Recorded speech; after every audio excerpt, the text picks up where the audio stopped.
Hello guys, welcome back to my channel. आज इस video के अंदर बात करने वाले हैं सी प्लस प्लस के अंदर हम टू मैट्रिक्स होंगे, टू डायमेंशनल मैट्रिक्स होंगे, टू मैट्रिक्स उनको हम स्टोर करेंगे by using multidimensional array, right.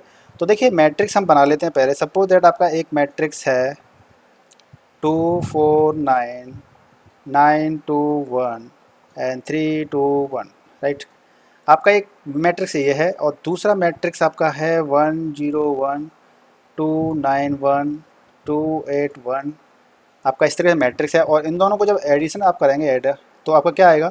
2 से 1 को ऐड करेंगे 3, 4 से 0 को करेंगे तो 4, 9 को 1 से करेंगे तो 10, इसी तरीके से ये 11, 2 का 9 से करेंगे तो 11 एंड 1 और 1 2 और 3 का 2 से करेंगे 5, 8 और 2 10 और 1 और 1 2। ये आपका इस तरह से मैट्रिक्स एडिशन आ जाएगा। तो क्या होता है कि जो आपकी पोजीशन ये 0,0 होती है तो 0,0 इस वाली पोजीशन से ऐड होगा, और ये 0,1 होती है तो ये 0,1 से ऐड होगा, और 0,2 होगा तो ये 0,2 से ऐड होगा। तो इसी तरीके से आपके मैट्रिक्स एडिशन का ये काम होता है।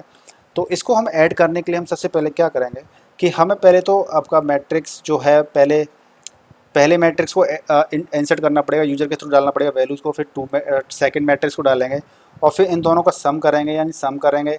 और उसके बाद में फाइनली हम इसका क्या कर देंगे, रिजल्ट को शो कर देंगे, रिजल्ट शो कर देंगे, राइट। तो हम सबसे पहले सिंपल सा पहले अपनी कंप्यूटर स्क्रीन पर चलते हैं और वहाँ पे प्रोग्राम को राइट करते हैं। बहुत ही सिंपल प्रोग्राम है, आपको थोड़ा सा लॉजिक समझना पड़ेगा और आपके लिए फिर ये काफ़ी ज़्यादा ईजी हो जाएगा। तो गाइस टाइम वेस्ट ना करते हुए सबसे पहले जल्दी स्क्रीन पे चलते हैं और इसको मैं क्या करेंगे, मैं हम कोडिंग में आ चुके हैं यहाँ पर और एक फ़ाइल बना लेते हैं पहले, add two matrix dot CPP, right, using multidimensional array. तो सबसे पहले तो मैं एक इंक्लूड फाइल कर लेते हैं, input output stream file stream, और उसके अंदर हम एक नेम स्पेस यूज़ कर लेंगे स्टैंडर्ड, और फिर आपका मेन फंक्शन होता है आपका एक पैरेंथेसिस एंड कर्ली ब्रेसेस। और आपका ये मेन फंक्शन आपका इंटीजर टाइप का इसका रिटर्न टाइप है, तो रिटर्न 0 कर दिया मैंने। तो ये आपका प्रोग्राम पूरा मतलब मेन फंक्शन आपका हो चुका है। अब हम क्या वेरिएबल लेंगे, एक तो आप ले लीजिए आई, इंट आई ले लीजिए अब आई लूप चलाने के लिए, और एक जे चलाने के लिए आई जे, क्योंकि आपका मल्टी डायमेंशनल एरे है इसलिए रो और कॉलम के लिए। उसके बाद में आपका एरे 1 होगा, एरे 1, और इसका साइज़ भी दे दीजिए आप 50 दे दीजिए, और आपका ये भी क्या है 50 रहेगा आपका, सॉरी, ठीक है। अभी मैंने क्या है हार्ड कोडेड कर दिया ये वाली चीज़, ठीक है। इसके बाद आपका एक रहेगा array 2,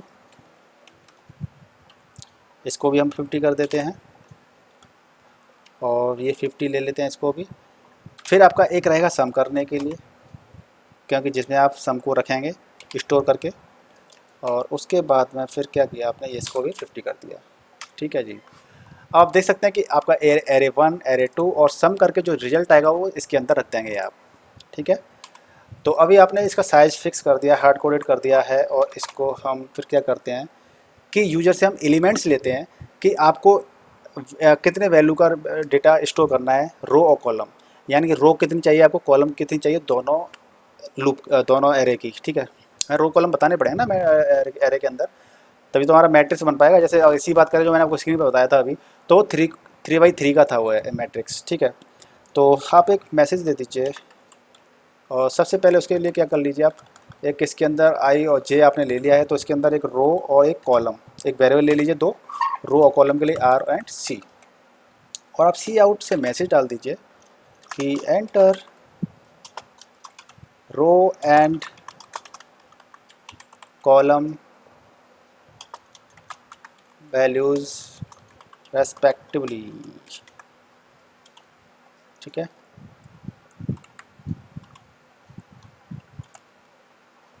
respectively, oh guys, respectively की स्पेलिंग क्या है थोड़ा आप देख लीजिएगा, मेरे को एकदम कंफ्यूज हो गया है रेस्पेक्टिवली की स्पेलिंग देख लीजिएगा, ठीक है, कमेंट करके बताइएगा क्या है एकदम माइंड से आउट हो गई ठीक है। तो row comma row and sorry column, ठीक है। तो आपके रो और कॉलम की वैल्यू यहाँ पे आ चुकी हैं। अब इसके बाद आप क्या करेंगे, आप फॉर लूप चलाइए और पहले एरे के अंदर वैल्यूज़ को स्टोर कर लीजिए, यानी कि आई इक्वल्स टू 0, और फिर आप आई लेस देन रो से चलाएंगे आप रो तक, कॉमा आई प्लस प्लस। तो ये तो आपका हो गया रो के लिए, और यहाँ पर आपका रो के लिए हो जाएगा ये। फिर आप अंदर चलाइए कॉलम के लिए, यानी कि J equals to zero and J less than column. ठीक है जी। इस तरीके से आपका ये हो जाएगा, and J plus plus, right. और फिर एक curly bracket open and close. देखिए आपका ये रोज़ के लिए हो गया, अंदर वाला कॉलम के लिए हो गया। अब क्या कर रहे हैं आप, एलिमेंट्स स्टोर करेंगे पहले एरे के लिए। तो मैसेज डाल दीजिए एंटर एरे एलिमेंट्स। ठीक है जी, आपका मैसेज यहाँ पे प्रिंट हो जाएगा। और फिर क्या कर दीजिए CNN, और एरे ऑफ 1 के अंदर रो एंड कॉलम आप ये वैल्यूज़ पास कर देंगे, राइट। एरे ऑफ 1 के अंदर रो की वैल्यू, और सॉरी सॉरी रो नहीं, आई एंड जे, क्योंकि आपका लूप चलेगा तो पहले आपकी आई की वैल्यू जीरो होगी, फिर अंदर आ जाएगा, और जे की वैल्यू जीरो हो जाएगी, तो जीरो जीरो में वैल्यू स्टोर हो जाएगी, फिर जीरो वन में हो जाएगी, फिर जीरो टू में हो जाएगी। आप जो भी देंगे उससे, और रो कॉलम तक आपका लूप चलेगा, जो भी आपने वैल्यू दी होगी उस हिसाब से। ठीक है, ठीक है जी। अब आपका ये एरे की वैल्यू, पहले वाले एरे की वैल्यू स्टोर हो चुकी है, तो इसी तरीके से हम एरे 2 की वैल्यू को भी स्टोर कर लेते हैं, और इसके अंदर भी सेम रहेगा, बस यहाँ पे क्या रहेगा, एरे 2 आ जाएगा, राइट। एरे 2 आ जाएगा, और फिर इसके बाद में आप देखिए आपकी एरे 1 की वैल्यू स्टोर हो गई, आपकी एरे 2 की वैल्यू स्टोर हो गई। अब आप क्या करेंगे, सम करेंगे इसका। सो सम के लिए फिर आपने पेस्ट कर दिया, मैं कोड बार बार ना करना पड़े इसलिए मैं थोड़ा जुगाड़ कर रहा हूँ। और इसमें आपको ये क्या करना पड़ेगा, आपको मैसेज नहीं देना है, आपको सम करना है। तो आपने यहाँ पे जो ये किया है इसको हटा दीजिए, और आप क्या करेंगे यहाँ पे कि sum of I comma J equals to, ठीक है जी। और array of 1 this plus array of 2 I J. ठीक है जी। अब देखिए आपका वो इसी सेम रहेगी, यानी कि आपका जो साइज होगा रो का, जो कॉलम का होगा, वही आपका लूप रहेगा। और सम ऑफ आई जे के अंदर आपने सम कर दिया array of 1 I J plus array 2 of I J, आपने सम कर दिया। और आप इसी चीज़ को क्या कर दीजिए, इसका आपको रिजल्ट क्या करना पड़ेगा, शो करना पड़ेगा कंप्यूटर स्क्रीन पर, यानी कि एरे को शो करना पड़ेगा। तो एरे को शो करने के लिए आप क्या करेंगे, लूप तो आपको वही रहेगा क्योंकि आपकी वैल्यू फिक्स है, रो कॉलम। और यहाँ पे आप क्या कर देंगे, सी आउट। देखिए सी आउट एरे ऑफ आई जे की वैल्यू प्रिंट कर दिया आपने। फिर आप थोड़ा स्पेस दीजिए, जैसे कि आपको मैट्रिक्स मैंने स्क्रीन पर दिखाया था, जैसे कि आप देख सकते हैं मैंने स्क्रीन पर दिखाया था।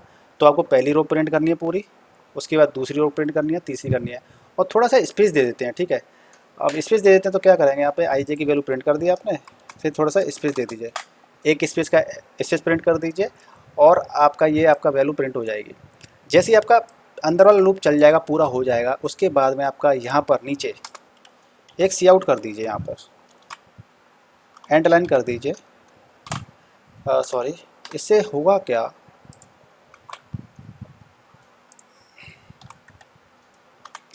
इससे क्या होगा कि आपकी एक रो पूरी प्रिंट हो जाएगी, उसके बाद आपका कर्सर नीचे आ जाएगा, फिर दूसरी रो को प्रिंट कर देगा। इसलिए मैंने आपको यहाँ पर सी आउट एंड लाइन किया है यहाँ पर, और इसको हम फिर एग्जीक्यूट कर लेते हैं। अभी आपको पूरा प्रोग्राम दोबारा से दिखा दूंगा, इसलिए टेंशन करने की जरूरत नहीं है। अभी यहाँ पूछ रहे हैं वहाँ से कि enter rows and column values respectively. तो मैंने सपोज दैट यहाँ पे डाल दिया आपकी कॉलम डाल दिए 3, और रो भी 3 डाल दिए मैंने, सॉरी 3 डाल दिए, फिर आपके कॉलम भी 3 डाल दिए। अब ये कह रहा है एंटर एल एलिमेंट्स, तो मैंने 1 डाला 2 डाला, इस तरह से वैल्यू एंटर कर लेते हैं।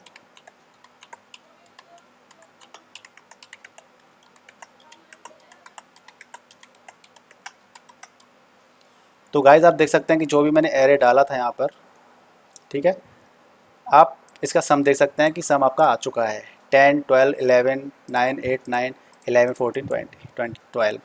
ठीक है, ये एरे देखा है। लेकिन आपका जो मैसेज आ रहा था समझ में नहीं आ रहा था कि एरे 1 का हम वैल्यू डाल रहे हैं कि एरे 2 की डाल रहे हैं। तो यहाँ पे जो मैसेज आ रहा था कि एंटर एरे एलिमेंट्स, तो यहाँ पे डाल देते हैं एंटर एरे ऑफ 1 एलिमेंट्स, इसी का ऐसे एरे ऑफ 2 एलिमेंट्स। तो इससे हमें पता रहेगा कि हम किस एरे की वैल्यू डाल रहे हैं। तो आपको पूरा प्रोग्राम दोबारा से समझा देता हूँ कि आपने 2 एरे लिए थे, एरे 1 एंड एरे 2, सम के लिए लिया था, जो कि सम डालना है उसके अंदर। और आपने फिर यहाँ पे आपने आर और सी रो और कॉलम की वैल्यू ले लिया आपने। पहला लूप चलाया आपने एरे 1 की वैल्यू को स्टोर करने के लिए, तो आप देख सकते हैं कि enter array of 1 value elements, और आपने आई जे लूप चलाया था। बाहर वाला लूप आपका रो के लिए चलेगा, अंदर वाला लूप चलेगा आपका कॉलम के लिए।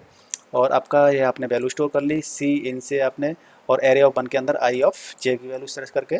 इसी तरीके से आपने दूसरे एरो की वैल्यू को भी डाल दिया, एरे 2 की वैल्यू डाल ली यहाँ पर। और तीसरे स्टेप में आपने क्या किया है लूप के अंदर कि आपने सम कर लिया है आई ऑफ जे की एरे ऑफ 1 को प्लस कर दिया एरे ऑफ 2 से। और लास्ट में आपने फिर क्या कर दिया है, एरे को प्रिंट कर दिया है। तो जो इनर वाला लूप है वो क्या करेगा, आपकी पहली रो को प्रिंट कर देगा। जैसे आपका बाहर वाला अंदर वाला लूप खत्म हो जाएगा तो बाहर वाले लूप में क्या कर देगा, आप एंड लाइन कर दोगे आप, जिससे आपका 3 वैल्यूज़ प्रिंट कर, जो भी आपकी वैल्यूज़ होंगी प्रिंट हो जाएगी। नेक्स्ट लाइन पे आपका कर्सर नीचे आ जाएगा।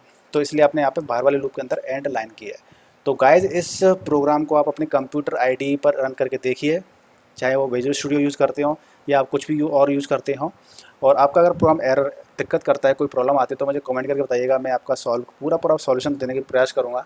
और इस प्रोग्राम के अलावा भी अगर आपको कोई डाउट है तो मुझे वो कमेंट करके पूछ सकते हैं। तो गाइज इसको वीडियो को लाइक कर दीजिए, शेयर कर दीजिए और चैनल को सब्सक्राइब कर लीजिए। मिलते हैं नेक्स्ट वीडियो में, तब तक के लिए goodbye and take care.